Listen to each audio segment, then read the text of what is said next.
sí, de todos los gobiernos que ha habido en el Estado español desde 1978, no cometeré la torpeza que algunos cometen de hablar de los peores gobiernos de la historia, obviando el periodo negro de la dictadura. Es decir, desde el 78 hasta ahora, cualquiera que haya sido el gobierno no ha hecho otra cosa sino favorecer a los intereses eléctricos. Y además lo que plantean es ahora que asumamos todo el déficit eléctrico que han generado sus malas praxis y que además lo hagamos mediante presupuestos generales del Estado. ¿Cuándo en esta Cámara va a traer alguien aquí, que no sea de la izquierda, una propuesta que plantee, por ejemplo, que las pensiones se puedan sostener con los presupuestos generales del Estado? Nadie lo plantea, nunca lo han traído aquí. Siempre plantea... Óscar Matute volvió a demostrar por qué es uno de los diputados más temidos por la derecha española.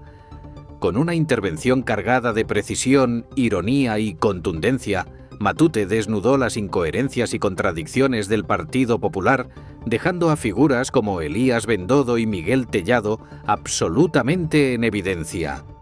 No se limitó a lanzar acusaciones genéricas, citó palabra por palabra las declaraciones de los propios dirigentes populares y las confrontó con los escándalos históricos de corrupción que arrastra el PP, desde los discos duros destruidos a martillazos hasta el tamallazo que todavía avergüenza a la política española. La sesión, que pretendía ser un ataque a la gestión del gobierno, acabó convirtiéndose en un boomerang que dejó a los populares atrapados en sus propias mentiras. Matute no solo desmontó cada acusación con datos y memoria histórica, sino que además expuso la absoluta falta de credibilidad de quienes, instalados en el barro, pretenden dar lecciones de transparencia y ética. Esta intervención no fue un simple enfrentamiento dialéctico, fue una lección de memoria democrática y de dignidad política que retrató a la perfección el verdadero rostro del Partido Popular y su hipocresía sistemática.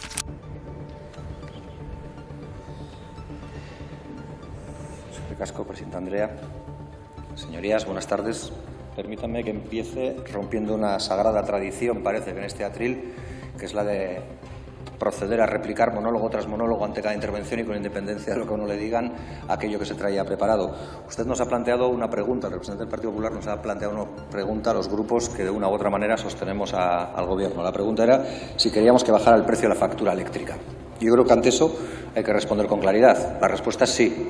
Sí para los ciudadanos y ciudadanas, no para las empresas que se han lucrado durante todo este tiempo. Y es que si analizamos su iniciativa vemos que nuestro sí para que baje la factura eléctrica tiene muy poco que ver con la propuesta que ustedes han presentado, que nuevamente utiliza como bastión, como guardia de choque a los consumidores, a los y las ciudadanas, para en el fondo ocultar la verdadera intención y dimensión de su propuesta, que no es sino seguir poniendo más alfombras tupidas a las grandes eléctricas de este país, que antes eran públicas, para que sigan enriqueciéndose.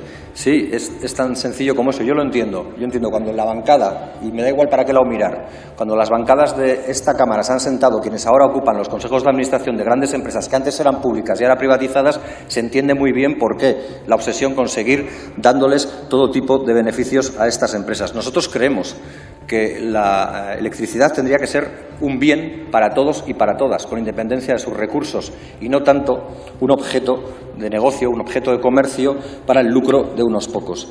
Porque lo que ustedes nos plantean es bajar los impuestos nuevamente a las grandes empresas. No se trata siquiera de controlar los precios, haciendo que asuman una mayor carga a la vista de los millonarios o milmillonarios, habría que decir beneficios anuales que tienen, no, sino bajarles los impuestos para que entre todos y todas paguemos a escote para que las eléctricas y los señores y señoras de sus consejos de administración, antes con carrera política, puedan seguir siendo millonarios a costa de todos. Proponen bajarles los impuestos a las eléctricas por la producción, por ejemplo, del 7%, que tampoco es que sea desmesurado, al 0%, que seguramente es asumible para cualquiera, hasta para un obrero que no puede pagar la luz. Pero plantea también limitar el ingreso que pueda tener el Estado por las emisiones de gases de efecto invernadero a un máximo de 2.000 millones de euros, para que no paguen demasiado las empresas, no sea que les descuadren las cuentas.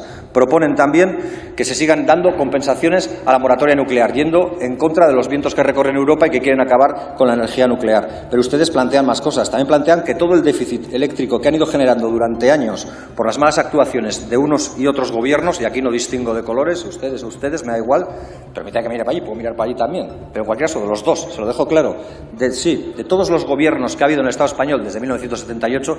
No cometeré la torpeza que algunos cometen de hablar de los peores gobiernos de la historia, obviando el periodo negro de la dictadura. Es decir, desde el 78 hasta ahora, cualquiera que haya sido el gobierno no ha hecho otra cosa sino favorecer a los intereses eléctricos. Y además lo que plantean es ahora que asumamos todo el déficit eléctrico que han generado sus malas praxis y que además lo hagamos mediante presupuestos generales del Estado. ¿Cuándo en esta Cámara va a traer alguien aquí, que no sea de la izquierda, una propuesta que plantee, por ejemplo, que las pensiones se puedan sostener con los presupuestos generales del Estado? Nadie lo plantea, nunca lo han traído aquí. Siempre plantean que para eso hacen falta mochilas austríacas o fondos privados de pensiones, pero nunca que puedan ir a los presupuestos generales del Estado, como aquí sí se les ocurre, como piedra filosofal o como fórmula mágica. Es decir, que las eléctricas, ganando más y más cada año, sigan sin asumir ningún tipo de carga, solo que amasen beneficios. Y creo que es bueno hacer un recordatorio de lo que ha pasado en el sector eléctrico del Estado español. Y creo que es bueno también que veamos cuáles son las tasas de beneficio que en la actualidad tienen dichas empresas. Endesa, por citar una, 1.394 millones de beneficio neto en 2020, 8 veces más que el año anterior. Endesa, aquella empresa que era pública y ustedes, esta vez sí, ustedes privatizaron, ¿se acuerdan? Empresa pública que privatizaron y que ahora está en manos de la eléctrica italiana Enel, de la cual su mayor accionista es el propio Estado italiano. Sí, estoy en Enel. El mayor accionista es el Estado italiano. Es decir, ustedes impiden que el Estado español o que los gobiernos del Estado español intervengan en lo público, pero sin embargo desde Italia, tranquilidad. Sin embargo desde Italia, que yo le estoy escuchando perfectamente. Silencio, señorías. La palabra hable. Si lo que tiene es incontinencia verbal, pida más turnos de palabra, pero me deje terminar a mí. Como le decía, Enel es la máxima accionista de Endesa. Enel está participada por el gobierno italiano. Y ustedes aquí se niegan a que el gobierno español participe en cualquier eléctrica porque dicen que va contra las normativas europeas. Aclaren este entuerto a los ciudadanos porque se lo agradecerán. Y así no verán cómo se enriquecen los italianos con el coste de las facturas de los ciudadanos y ciudadanas españolas. Pero podríamos hablar de Iberdrola, 3.610 millones de beneficio. Una empresa, en este caso vasca, por qué negarlo, que contaba con participación pública mediante las cajas de ahorros vascas, pero que también, desde el gobierno vasco en este caso, se encargaron de vender y dejar únicamente en manos privadas. También porque lo pedía la Unión Europea y también contradiciendo o contraviniendo el propio caso de Enel que les he puesto como ejemplo. Entre Endesa y Iberdrola controlan el 70% del mercado energético, un verdadero oligopolio milmillonario. Pero podríamos hablar de Naturgy, 1.026 millones en 2020 de beneficio, 383 millones solo de enero a marzo del 2021. Otra empresa que recordarán ustedes, miro para todos para que nadie se me ofenda, proveniente de empresas públicas que también fueron privatizadas, porque les sonarán Enagas, Unión Fenosa, Naturgy, todas privatizadas. Y así podríamos seguir con otras muchas, por ejemplo, Red Eléctrica, 621 millones, otra empresa que también era pública y que también hoy es privatizada. Y frente a esto, frente al modelo que ustedes plantean y con esta realidad, existen otras alternativas. Existe, por ejemplo, que no les bajemos los impuestos a las eléctricas, sino que se los subamos. Que se los subamos atendiendo a los beneficios que he señalado ahora, no por castigo, sino porque si se han beneficiado de manera evidente durante la COVID o durante la crisis derivada de la pandemia, también parece razonable que aporten más. O es que solo son patriotas los 12 de octubre, o es que solo son patriotas cuando tienen que lucir pulserita y no lo son para socorrer o para soportar la carga que sufren sus ciudadanos y a la vez sus consumidores y clientes. Porque es verdad, 2 euros al mes como bajada de tarifa eléctrica parece un poco vergonzoso cuando estamos viendo los beneficios que amasan.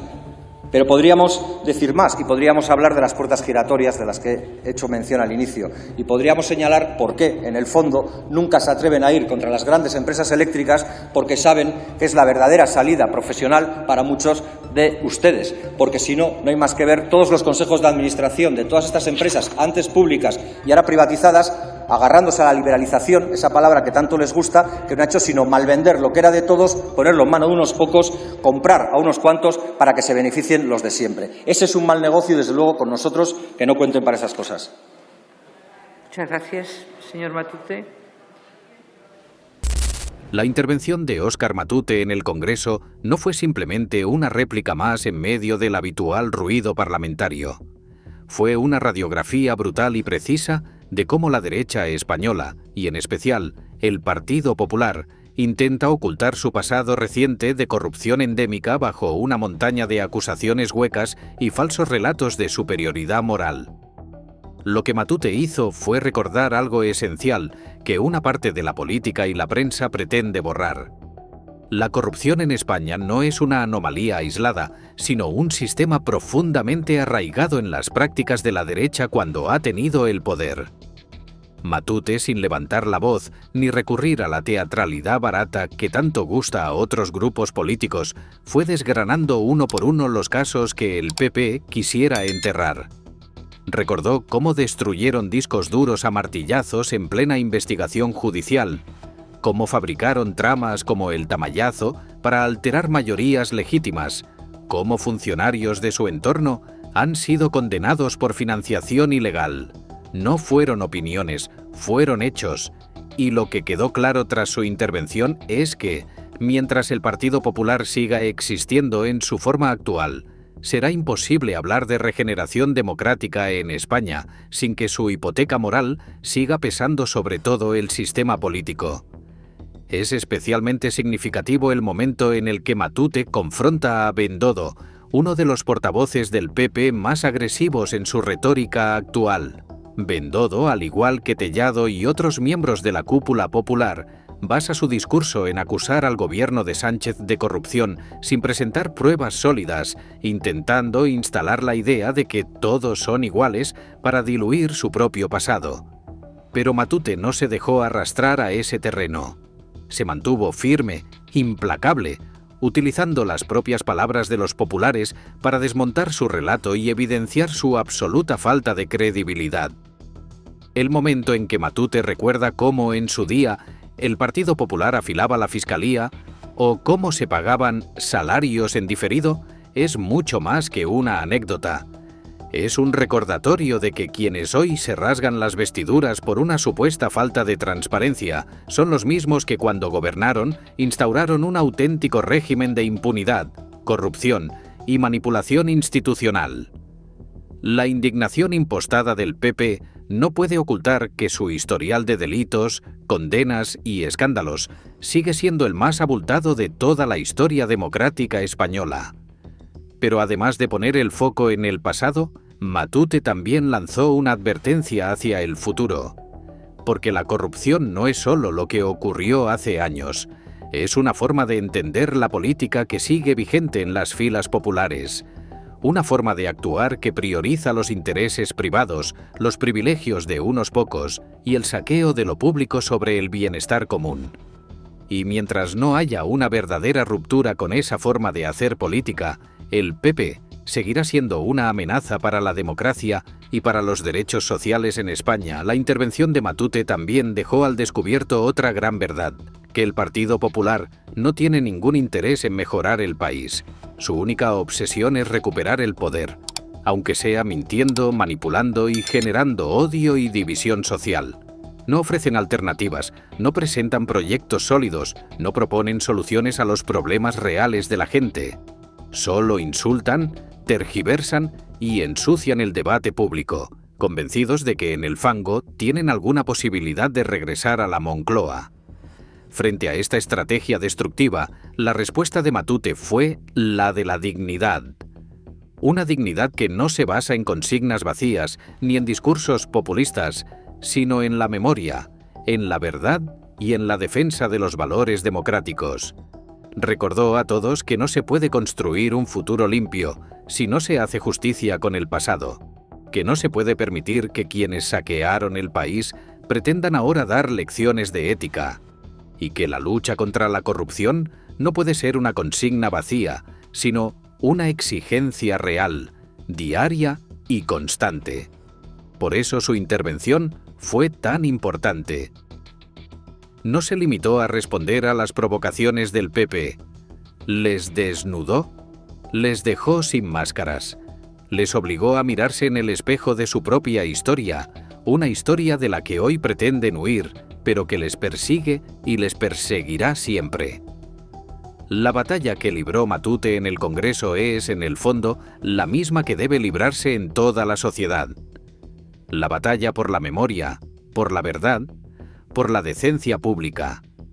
La batalla contra la resignación que pretende hacernos creer que todos son iguales. Porque no todos son iguales. No es igual quien roba que quien denuncia. No es igual quien destruye pruebas que quien exige justicia. No es igual quien saquea lo público que quien trabaja para fortalecerlo. Y mientras haya voces como la de Matute dispuestas a recordar estas verdades, habrá esperanza. Porque la corrupción no solo se combate en los tribunales, se combate también en el Congreso, en los medios de comunicación, en las calles, en cada espacio público donde se defienda la democracia frente a quienes la utilizan como un simple decorado para sus propios intereses.